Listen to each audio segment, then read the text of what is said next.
जीतवाहन महाराज की जय। एक ज्योतिया व्रत का दूसरा कहानी मैं सुनाने जा रही हूँ। एक गांव में एक पंडित जी और एक पंडिताइनी रहते थे। पंडित जी सभी जगह पूजा कराते थे और खुद भी घर में पूजा करते। पूजा में दोनों पति पत्नी बहुत ध्यान पूर्वक पूजा करते, पर इसी चीज का बहुत ही दुख था कि कभी जो है उनके घर में कोई संतान नहीं हुआ। पंडित जी और पंडितानी दोनों बहुत निराश रहते थे और कहते थे कि कौन सा ऐसा क्या करें कि जो कि एक संतान हमारे घर में भी आए। पंडितानी कहती हैं कि स्वामी चलिए हम लोग चलते हैं और काशी एक बार चलते हैं। सुनते हैं कि काशी धाम जाने से मनोकामना पूरा होता है, तो चलिए चलते हैं। मन में बहुत अच्छा विचार लेकर के पंडित जी और पंडितानी दोनों लोग चल देते हैं और जाते समय जो है कुछ दूर जब पहुंचते हैं तो देखते हैं कि सभी औरतें जो हैं तरोइया के पत्ता लेकर के झिंगुनी के पत्ता पे खरी और तेल दे रही हैं और कुछ कर रही हैं। वहाँ देख करके पंडितानी कहने लगी कि देखिए ना पंडित जी थोड़ी देर बैठते हैं और ये लोग क्या करते हैं, हम लोग भी देखते हैं। सभी औरतें यहाँ पे भीड़ लगाई हुई हैं, कुछ कर रही हैं। जब यह देखी तो उनसे पूछने लगी कि बहनों ये क्या कह रही हैं, आप लोग क्या कर रही हैं। कहती है एक बहन कि ये ज्योतिया व्रत का हम लोग नहा खा कर रहे हैं। नहा खा के दिन जिसकी सास नहीं होती हैं वो तेल खरीद देते हैं, वही हम लोग दे रहे हैं और आज नहा खा करेंगे और रात में जो है उठ करके और बनाएंगे, हम लोग पकवान बनाएंगे। भोर में उठ करके 3 बजे चील्हो सियारों को देते हैं। ये हमारा रीति रिवाज चला आ रहा है।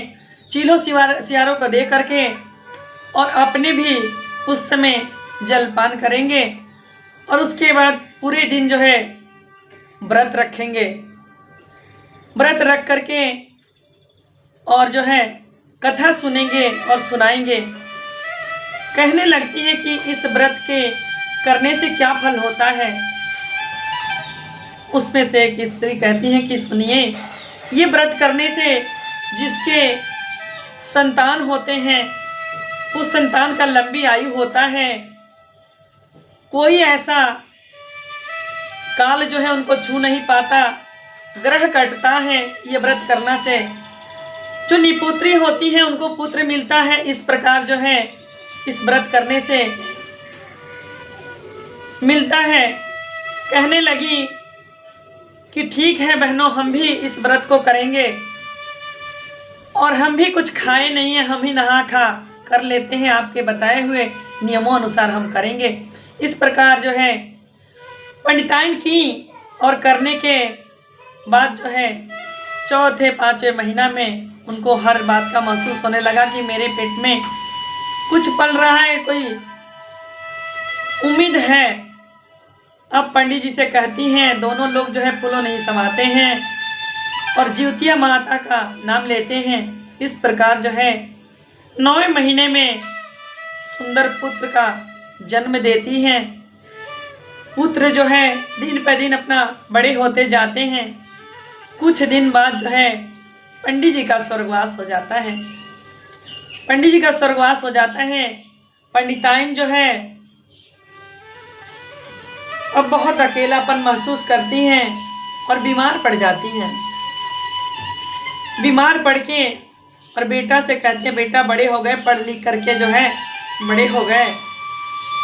अब बेटा से कहती हैं, बीमार हो जाती हैं, कहती हैं कि बेटा मुझे 1 गिलास पानी दे दो, मुझे प्यास लगा है।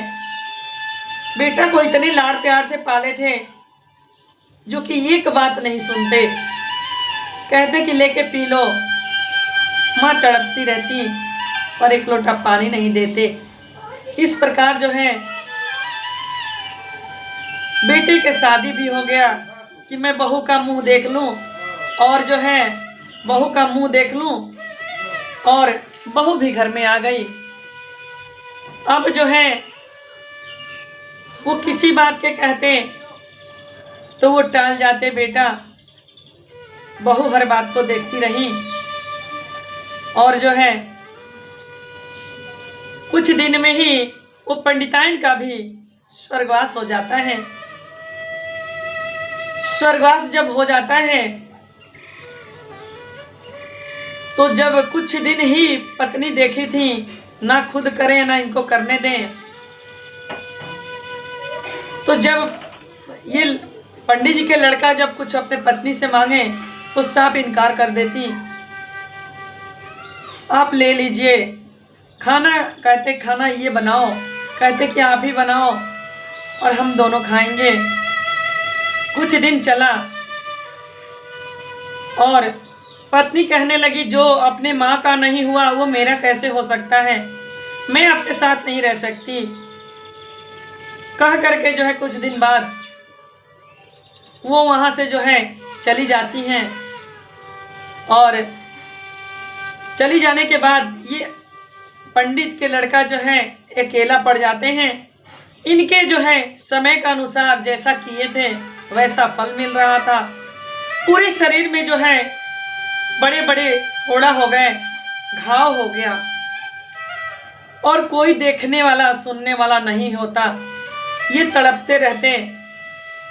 इस प्रकार जो है बाहर निकलते, सभी गांव वाले कहते कि अरे इसे अच्छा हुआ ऐसा हो गया तो इसे आसपास ना बिठाला करो, क्योंकि अपनी माँ का सेवा नहीं किया, कितना तड़प तड़प के मर गई और अब जो है इसके पूरे बदन में फोड़ा हो गया है। अगर ये हमारे आसपास बैठेगा तो हमारा भी हो जाएगा। कोई नहीं बैठने देते। अब जो उनके पास पैसा कौड़ी जो भी बचा हुआ था वो पैसा ले करके गांव में घूमते, कहते मेरा पैसा ले लो और मेरा कोई भी सेवा कर दो, मेरा दवाई करा दो। कोई भी नहीं किए और भगाने लगे। इस प्रकार जो है लज्जित होने लगे। गांव में चले गए जंगल के पास और जा करके जो है वहाँ पे जा करके और रोते चिल्ला चिल्ला करके रोने लगे। जब चिल्ला चिल्ला कर रोने लगे तो बहनों पितरपक्ष जब आता है तो पितरों का दिन आता है। उस समय जो है पितृ हमारी आवाज़ सुन सकते हैं, पितृ को याद करना चाहिए। उसी प्रकार वो रोने लगे। माँ के कानों तक गया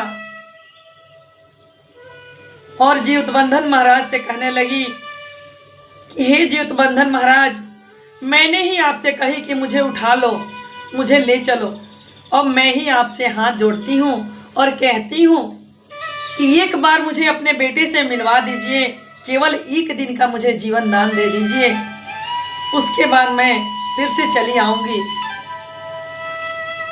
जीवतवाहन महाराज को दया आई और उन्हें एक दिन के लिए जीवन दान दे दिए। चिल्लाता हुआ अपने बच्चे के पास दौड़ती पहुंचती हैं। बेटा देखते हैं, बेटा भी बहुत चिल्लाने लगे, विलाप करने लगे और दौड़ करके अपनी माँ को पकड़ लेते हैं और रोते हैं, माँ कहाँ चली गई थी। जैसे ही माँ अपने बाहों में लेती है अपने बेटा को, वैसे ही उनका सभी शरीर स्वस्थ हो जाता है, घाव पूरा सब मिट जाते हैं। वो अपनी पूरी बातें बताने लगी अपने बेटा को कि हे बेटा, जिस समय मैं तड़प रही थी, पानी मांग रही थी, उस समय हमारा नहीं सुने, मैं जीवतवाहन महाराज से ही कही कि मुझे उठा लो और उन्हीं से आदेश लेकर के एक दिन के लिए केवल आई हूँ। कहती है कि बेटा अपने पत्नी को बुला लो और बुला करके उन्हें इस बात को अच्छी पूर्वक जो है समझाओ, पितरों का कदर करें और जीवतिया व्रत जो है नियम पूर्वक करें। इससे जो है निसंतानता मिटेगा, संतान की आयु बढ़ेगी। वो कहने लगे ठीक है माँ, मैं अवश्य यही करूँगा। और इतना कह करके समझा करके फिर से जो है वो चली जाती हैं। इस प्रकार उनकी जो है बहू, पंडित जी के बेटे के बहू व्रत करने लगी और उसका भी संतान हुआ, उसका जियाच हुआ। जैसे उसका जियाच हुआ वैसे सबका हो। बोलो जीवत बंधन महाराज की जय।